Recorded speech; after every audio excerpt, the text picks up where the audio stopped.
ঘূর্ণিঝড় রেমালের প্রভাব কমে আসায় চট্টগ্রামের জেটিতে শুরু হয়েছে জাহাজের পণ্য ওঠানামা কার্যক্রম। বন্দর কর্তৃপক্ষ জানায় সোমবার বিকেল থেকে বন্দরে জাহাজ ফেরত আনার উদ্যোগ নেন তারা।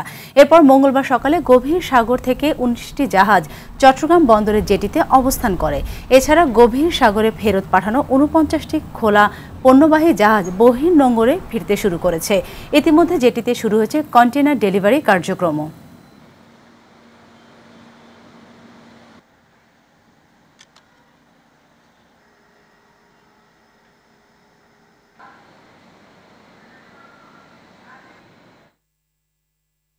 দর্শক, এই বিষয়ে জানাতে চট্টগ্রাম বন্দর থেকে সরাসরি যুক্ত হচ্ছেন সহকর্মী সাইফুল মাহমুদ। সাইফুল, ঘূর্ণিঝড় রেমালের প্রভাব বন্দরের কার্যক্রম অনেক বন্ধ ছিল, তো এখন পুরোপুরি স্বাভাবিক হয়েছে কিনা আমাদের জানাবেন।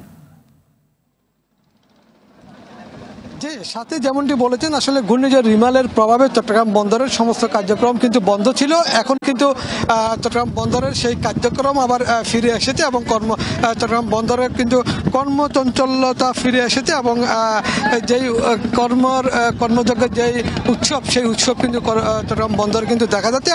আমি বলি আসলে রিমেলের প্রভাবের কারণে চট্টগ্রাম বন্দর থেকে আসলে 19টি কন্টেইনারবাহী জাহাজ এবং 49টি খোলা পণ্যবাহী জাহাজকে গভীর সাগরে চলে যেতে বলা হয়েছিল। যেহেতু ঘূর্ণিঝড় রিমেল কেটে গেছে, সেজন্য ধীরে ধীরে সেই জাহাজগুলোকে চট্টগ্রাম বন্দরে আসতে বলা হয়েছে এবং গতকালও চেষ্টা করেছিল বন্দর কর্তৃপক্ষ, যেহেতু বাতাসের তীব্রতা এত বেশি ছিল যে গতকাল কোনো জাহাজকে বন্দরে ভিড়াতে পারেনি। আজ কিন্তু 19টি কন্টেইনারবাহী জাহাজকে চট্টগ্রাম বন্দরে বিচিং করাচ্ছেন এবং এখনো পর্যন্ত 11টি জাহাজ বিচিং হয়েছে। বাকি যে 8টি জাহাজ আছে সেগুলি কিন্তু অত সন্ধ্যা অথবা কিন্তু রাতের মধ্যে বিচিং হবে এবং যেই 49টি খোলা পণ্যবাহী জাহাজ আছে তাদেরকে বহির্নোঙরে, তাদেরকে গভীর সাগরে চলে যেতে বলা হয়েছিল।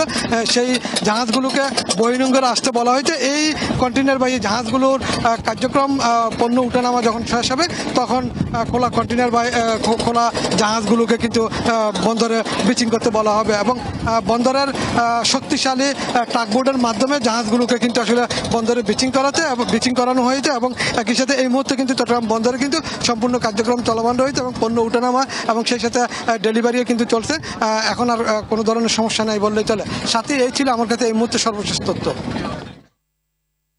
ধন্যবাদ।